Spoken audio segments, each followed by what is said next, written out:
Good morning, everybody. So today, or maybe it's afternoon, I don't know what time it's going to be when you see this. Today we're going to talk about on Thursday, day 4 of our Depuff De-Stress Challenge, um, examples of causes of life stress and how to deal with them on a natural level. Stress can come from a lot of places. It can come from nowhere as well. But usually what happens is we experience something that stresses us out. So that could be death, divorce, uh, you get laid off from your job, money, getting married, entering into a new relationship, moving,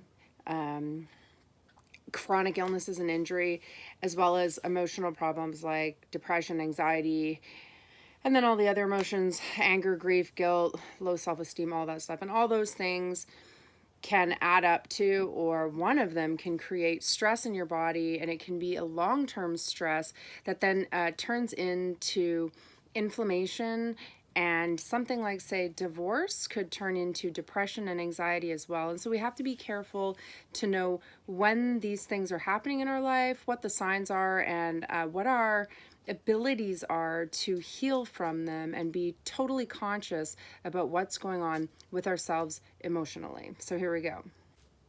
So you'll have to pardon me. I always make notes so that I try to stay on track. So my vision kind of goes from side to side when I'm thinking or when I'm looking at some of my notes. What I want to talk about now is stress in terms of the everyday. Is it's the feeling that you have, that you're overloaded or you're overwhelmed or you're struggling to cope with the demands of everyday life, just regular everyday life. And again, that can be related to finances, work relationships, personal relationships, but anything that poses a real or a perceived challenge in your life or a threat can cause stress for you. And so you can sit back right now and think about, what is there in my life that is creating a challenge or a perceived threat? It's my dog drinking. Stress can be super motivating though, right? So I find sometimes when I'm under stress, like I was yesterday, I had accountants from 2 different countries at me, and I got a little bit bitchy for a second, but then I took a breath and I got settled, and I realized that there were things that I had to do for my own well-being. And because I felt this pressure, deadlines, government, payments, it was going to be a good thing for me to be stressed out because I was going to hammer that shit out, and I did. It can be essential to your survival. That fight or flight mechanism tells you when and how to respond to danger. So it is essential that we feel stress and we understand it and can benefit from it to save ourselves in caveman type and not so caveman type situations. But if you're overstressed, if the mechanism is triggered too easily, or when there's too many stressors at one time, it can undermine your mental and physical health and become way more harmful. And there's an annual stress survey that's conducted by the American Psychological Association that says in America that the average stress levels rose from something like 4.9 to 5.1% in 2015. And the main stressors around that were unemployment and finances. So the short-term Coles Notes takeaway on that is stress can help your body face danger, whether that's real someone chasing you through the woods to murder you danger, or just being able to get things done, like I was talking about, for instance, with my day yesterday. The symptoms can be both physical and psychological, so you can actually feel stress physically. It doesn't have to be worry all in your brain. You could actually physically feel sick or anxious or nervous. Short-term stress can be super helpful for you for a variety of reasons, but long-term stress is linked 100% to a lot of different health issues. So we can prepare for stress by learning some self-management tips, and we're just going to keep moving through this subject and talk about stress management now.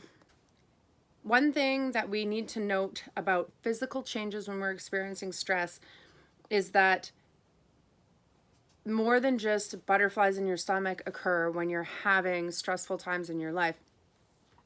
There are various symptoms that occur, and then there are a lot of systems in the body that can be negatively impacted. And that's why in this Depuff De-Stress Challenge, we're targeting all of the areas that can be challenged by stress to make sure that we're bolstering our immune systems, our mental health, our physical health well enough to survive any moments of stress and decrease our overall inflammation.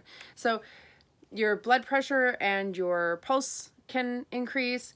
You can breathe, you can start breathing faster, and those are more immediate, like flight or fight symptoms. But your digestive system also slows down. Your immune activity decreases. Your muscles become very tense. So with your digestive system slowing down, guess what? Your metabolism slows down. You might unexpectedly gain weight. You might unexpectedly lose weight depending on how your body reacts. Immune activity decreasing means you will get sick more often, or your body won't be able to fight off illnesses, serious illnesses and otherwise, that it would if it was operating properly under less stress.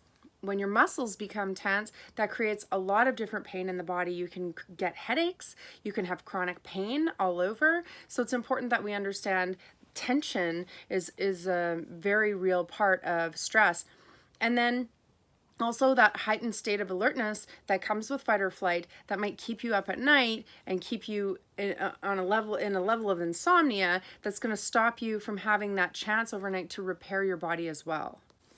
So some of the emotional reactions that you want to be aware of with acute or prolonged stress are anger, anxiety, burnout, concentration issues, depression, fatigue, feeling insecure or scared, forgetfulness, irritability, restlessness, and sadness. And that can manifest. A lot of people will chew their fingernails when they're extremely stressed out. And then there are different behaviors that go along with stress, and those are, some of them are food cravings and either eating too much or not enough, angry outbursts, just sudden and very, very large, which I used to suffer from, extreme bouts of burst anger, drug and alcohol abuse, so turning somewhere to cope, to dull the sensations, to numb the pain, higher tobacco consumption. If you're a smoker, you might start smoking more, not good. Social withdrawal, you used to hang out with friends, now you don't want to hang out with friends anymore, don't want to talk to anybody, not even sociable at work, crying a lot, just laying around and crying, being triggered to cry for no good reason. And then relationship problems. So your stress can then turn into a projection onto your relationships, and it might exacerbate what's going on, or, you know, the relationship could be the cause of the stress. So in order to get an appropriate diagnosis, it's pretty complex, but you should speak with your counselor or your coach or your doctor, and they should be asking you about specific life events, not so specific life events, your lifestyle, whatever that is, and then go through a variety of situations. And typically you could probably, at least with just acute or prolonged stress, fill out a questionnaire, and it would be very black and white. But also there's biochemical measures and physiological techniques that can be used. It's just not necessarily proven that they're objective or effective. So talking about it and understanding your life situation is a lot more telling than biological biomarkers being measured. So coping with stress, we are already dealing with a lot of methods in this challenge that help us cope with stress. And that's, you know, a couple of them right off the top are going to be exercise and nutrition, reducing our caffeine intake, drugs, alcohol, and all that. But also there's some personal changes that you need to make in order to benefit from a holistic approach, as opposed to just saying, well, I'm eating all the carrots and why do I still feel like shit? So we've also included breathing and relaxation and meditation techniques. Those are absolutely required. Deep breathing work is absolutely required, I think, for everybody on a daily basis. We need to recenter, ground, regroup, take a breath, take a moment, pause, think before we move from one state to the next state. And that could be simply from sitting on the couch to standing up off the couch. We need to remember to breathe, and breathing exercises are essential in controlling our moods and our thoughts. After that, we need to start prioritizing things in our lives, and we need to have to-do lists. And it might seem boring or like too much management, but the thing is, by having a list of what you're doing during the day and what you need to get done during the day and crossing those things off one by one, we get to see that we're actually achieving things. We feel less like we're worthless and we're not doing much if we're on a depressive side of stress. And then at the end of the day, we have a good marker for what we need to do the next day, and we can continue to add on and see and feel real progress. Another thing that I've talked about in this challenge is setting aside you time and at least getting 1 hour a day, if you can stitch that together, for you time, and use that to organize your life, relax, and pursue your own interests and hobbies. And if you don't have interests and hobbies, that might be a key reason why you're suffering. You need to, as a person, be expressive and look at the world from your own set of eyes and go after the things that you enjoy. You are not your children, you are not your job, you are not your partner, you are not your pets. You are you alone here on this planet, and you need to find what satisfies your soul. And that's not going to come necessarily from everybody else in your life. Okay, it's heating up in here. I turned the air conditioning down, and now I wish I wouldn't. Now, the next one is going to be talking to people, talking to your friends, family, work colleagues, your boss about your thoughts, your worries, and let off some steam. Now, I caution you when you're doing this, I think it's very intrusive to continuously emote to people who aren't professionally there for you. So while I think that having people around you is a great support system, I think you also need to ask for permission to be able to dump off your negative energy onto them. So if you want to speak to people about things that are happening in your life, try to be constructive about it, but first approach it from the stance of, hey, I've got some things I feel like I need to get off my chest. Do you have the time for me right now or at some other time to talk about my needs? You need to kind of ask permission for that, because people don't want to become an emotional dumping ground. Conversely, you can contact coaches like me, you can contact psychiatrists, psychologists, other counselors, talk to your doctor, but be sure that people are ready to have the discussion with you. Another coping mechanism or strategy, not even coping, lifestyle change that I really do support is developing social networks, real social networks out with real people, whether that's a sporting club or a group support or something like that, where you can feel heard and understood by people who are going through the same thing. So that could be a club you find online or at your local community center or your religious organization if you're into that thing, but finding like-minded people with kindness in their hearts to be able to help you through your journey, as well as you being able to be of service and helping them. And while online social networking can be effective, face-to-face, human-to-human contact is so important, and we seem to be forgetting about that in this 21st century, and it's part of our disconnect and part of the reason why we start to feel very alone, because we literally are alone looking at screens and we've stopped relating to each other. So I implore you to find something that's in person. Some other techniques to manage stress pardon me, are going to be to remove the source of stress. And that takes a lot of work sometimes, because it can be a relationship, it can be a job, it could be a child, it could be a sibling, it could be something very personal ingrained in your life that you're not necessarily ready to let go of yet. But often we're sitting there mourning the loss of a beautiful relationship while we're still in it. So we've already done the internal work. We're just kind of in a bit of denial about the fact that it's over, it's dead and buried, and it's time to move on. So if there is a stressful situation that you can change, that you realize has been very much corrupted and done for a long time, it might be the perfect opportunity, once you've recognized it, to get up and get on and move on. You can also change the way you view a stressful event. So for me, for instance, I'll have to bring it up about work because it's the most recent, but typically if my accountant emails me, I feel stressed out immediately because I'm not an accountant. I know I put off doing paperwork and things, and I know that things are going to be wrong, and I feel nervous about being told to spend days and days fixing things that I didn't do right. I don't like the idea of me being wrong and having to spend a lot of time having my nose rubbed in it, but it's embarrassing and I feel a little bit sloppy.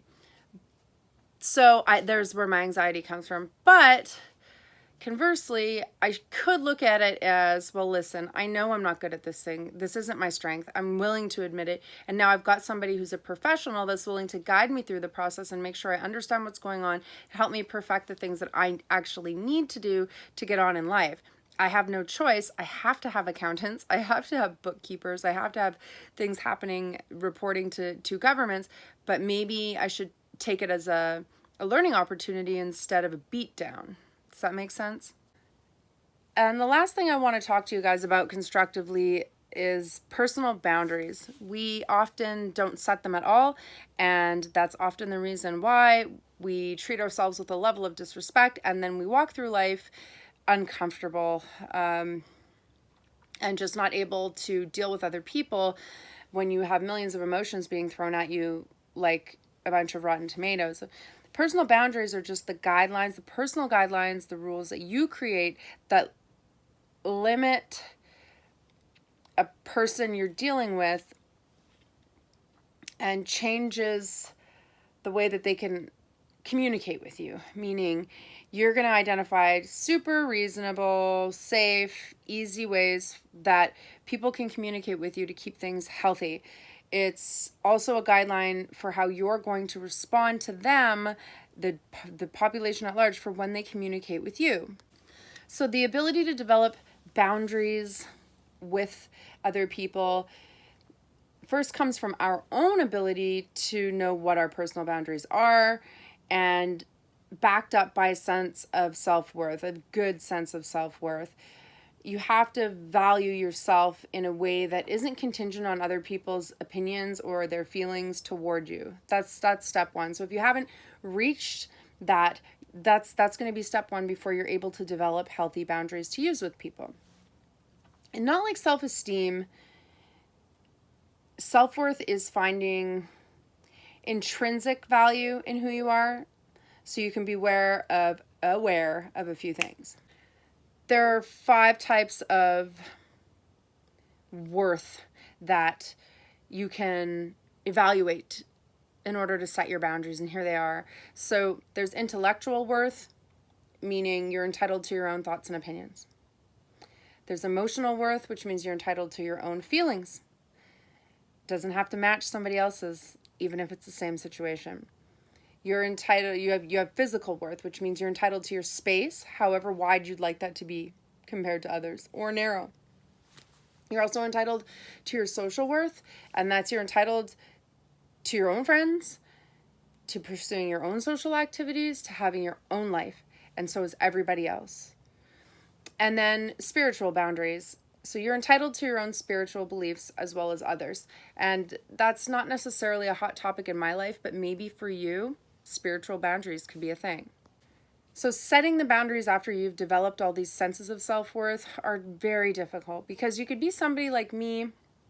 I've got high self-esteem, but a lot of the time I recognize that I derive my self-worth from people-pleasing, winning things, finishing things, getting high marks, having people be proud of me or in awe of me, which is typically unhealthy, because that means you're not deriving your worth in a way from your own feelings. It's totally based upon others. And that's going to cost you relationships if you can't fix that. In addition to finding a strong sense of self-worth that exists apart from other people's values and judgments, you need to learn how to set boundaries. And so here's how I do it. 1, know your limits. You have to clearly define what all 5 of those boundaries are: your intellectual, emotional, physical, spiritual, with strangers, with work colleagues, with friends, with family, and then with intimate partners. There's several levels of boundaries, and not everybody can be bound to the same level. You can't put the same boundaries on your boss at work as you do with your partner at home if you have one. So what you're going to need to do in this situation is look back and examine past situations where you've felt uncomfortable or angry or resentful or frustrated with somebody. That's probably a key indicator that your limits have been crossed. So you need to create a boundary chart, and it's going to outline each boundary per each relationship category. You fill it in with the criteria you feel comfortable and safe with, and then vice versa. So I don't feel comfortable with, or when people at work ask me about my childhood or my illness or my dating or my life or my parents or my divorce. There's a boundary. And then when you create this template, you have benchmarks to assess if someone is overstepping your boundaries. And your boundary criteria is going to evolve over time. So update the chart continually, because maybe one day you might feel fine talking to people openly at work about everything in your life. I know I have no problems talking about things in my life with anyone. I don't feel any shame or embarrassment. I have no boundaries as far as that goes. The next one you're probably going to hear over and over again, number 2, is being assertive. When you create boundaries and you start using them, that's absolutely fantastic, but it's all about follow through. That's with everything, right? Even at the gym, even at the kitchen table, it's all about follow through. And the only way to truly alert other people to the boundaries that you've created is by being direct with them. So when you're assertive, especially if you're not used to being assertive, it can be super scary and you can feel super overbearing. So you need to start with a few smaller tasks that are going to allow you to learn the skill of becoming assertive. So at the restaurant, did the waitress get your order wrong? Ask her for what you ordered. It might seem strange, but I watch a lot of people eat food that they're not interested in and pay for it and tip on it, and it's not accurate. Ask for what you ordered when somebody gets it wrong. Did somebody overcharge you at the till? Ask for a correction to be made. Are unwanted romantic gestures being thrown your way? Explain that you're not interested and that you'd appreciate it if that sort of discussion stopped. Is somebody intruding on your dating life? What's a good example of that? Like somebody's sitting there going, so who are you seeing this week? What's going on? If you don't want to talk about it, all you have to say is, you know what, I really don't feel like discussing that with you. It's a good one. How about, is someone at work giving you their work to do? You can remind them that, hey man, this isn't in my wheelhouse. This isn't in my scope. I'm busy with my own work. And maybe you should go see Jimmy over there because he's going to help you out a lot more. But this is definitely not something I'm going to be able to take on for you. Assert yourself. And then, one that you could probably use more often than the rest of these is, did a friend do something to hurt you? So many people have so many resentful relationships and underlying deep-seated anger because they don't broach this subject. If somebody, not even just a friend, did something to hurt you, ask them to meet you somewhere for lunch, at the park, at the gym, whatever, somewhere kind of private, and explain why and how they hurt you. You don't need to accuse them. You just need to be able to get off your chest why they hurt you. And if you're trying all of this and you've set your boundaries and you're speaking to people and being assertive and it's still not working in practice, you're going to need to accept failure in a certain way, not on yourself, but in that relationship, and start to ignore it. So you're going to set your boundaries, you're going to follow through, and as long as you've tied up all the loose ends that you have to your family, your friends, ex-partners, whoever, you no longer owe anyone anything. You've explained yourself. You've asserted yourself. You've made it clear that this is how you want the relationship to be moving forward. And you have to remind yourself of your own worth. If these people don't want to respect your boundaries, that's on them, but you no longer have to deal with them directly. Do you hear what I'm saying? Remind yourself about your worth, and nobody has the right to make you feel uncomfortable or take your self-defined space away from you, and that's so key. You have to respect your own boundaries, even when other people may not. Now, if you want to work more on personal boundaries on your own or with a professional or with me too, I'm going to give you 18 signs that you haven't set up personal boundaries or you're failing at personal boundaries and you need to start working on that. So you can listen to these and evaluate your situation and get at me with any questions or if you'd like to work with me. So, you fail to speak up when you're being treated badly. You give away too much of your time. You agree with a person when you feel like disagreeing. You say yes when you want to say no. You feel guilty for dedicating time to yourself. You feel taken for granted by others. You permit people to touch you when you feel uncomfortable or want them to stop.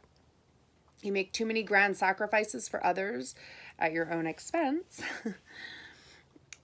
You're passive aggressive and might have manipulative tendencies as a way of trying to regain your lost power. Oh, Nelly, so many people do this. You constantly feel like the victim. You feel like you have to earn respect by being nice. You overshare details of your life with others. You feel guilty when other people are not happy, like every time that they are unhappy, it's somehow your fault. You are everything everybody wants you to be or thinks you are or thinks you should be, but you're not who you need or want to be. That's a good one. You're out of touch with your needs. You attract people who try to control or dominate you. You have a chronic fear of what other people think of you. If any of these things sound familiar, it's just a lack of personal boundaries, and we all suffer with it. But there are things that we can do. We can work on creating our own boundaries and laying them in stone, pushing them out there to let everybody know. And when it doesn't work, we have some evaluations and relationship changes to make. I hope you guys learned today about boundaries and how that can help you eliminate stress from your life. It's not all about the food and the exercise and the sleep and the meditation, although those are so key. It's also about setting yourself up for success psychologically. Talk soon.